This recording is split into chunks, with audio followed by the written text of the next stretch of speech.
Thomas Soto. Il entend visiblement se faire une place de choix à l'extrême droite et ce week-end, Robert Ménard a réussi à faire parler de lui. Bonjour Danny Cohn-Bendit. Bonjour Thomas. Alors dites-moi après quoi court selon vous Robert Ménard, maire de Béziers, qui a été par le passé un de vos copains Copain, c'est beaucoup dire, mais c'est vrai qu'on a beaucoup travaillé ensemble quand il était secrétaire général de Reporters sans frontières.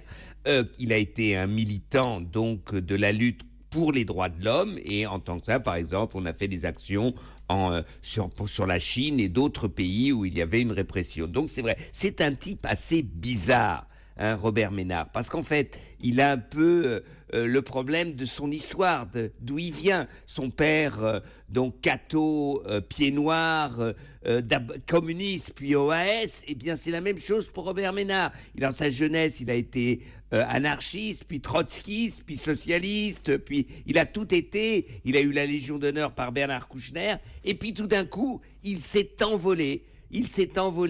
Ce personnage autoritaire, eh bien, il a rejoint l'extrême droite. Alors pourquoi quelle est l'influence de ce grand défenseur de la famille traditionnelle qui s'est marié 4 fois, merci le pape, hein, etc. Donc je dis c'est assez bizarre, voilà. Mais les êtres humains peuvent être comme ça. Hein. Robert Ménard a fait une 50aine de propositions pour la droite au sens large hier. Et il y a une mesure troublante s'agissant d'un homme qui a été pendant des années secrétaire général de Reporters sans frontières. Il veut supprimer les aides à la presse. Alors il ne s'agit pas de faire du corporatisme, Dany, mais d'essayer de comprendre le bonhomme.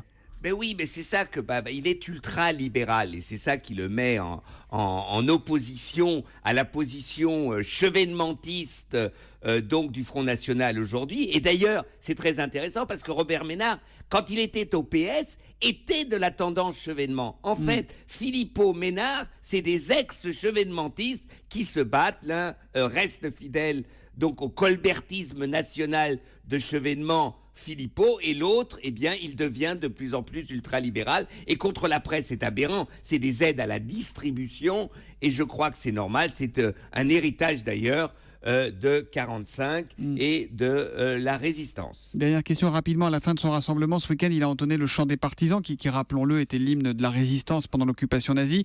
Là encore, qu'est-ce qu'il faut comprendre, s'il y a quelque chose à comprendre ? Il est loufoque, ridicule, abominable. Enfin, quand même, de dire que la France est occupée aujourd'hui. Mais il faut avoir mal à la tête. Et c'est ça qui est terrible. C'est qu'en France aujourd'hui, visiblement, que ça soit dans les conflits sociaux ou que ça soit par exemple en politique maintenant à Béziers, on a le droit et on peut dire n'importe quoi. On a le droit de dire n'importe quoi, mais enfin, disons qu'il y a des gens qui déraillent complètement. Et Robert Ménard, là-dessus, avec le chant des partisans pour signifier que la France est occupée, ouh là là là là, et malheureusement, il n'a pas vécu la France occupée parce qu'il n'oserait pas faire ce genre de choses. L'humeur de Dany, c'est tous les matins, c'est à 8h moins 10 sur Europe 1. À demain matin, Dany. À demain Thomas, ciao ciao.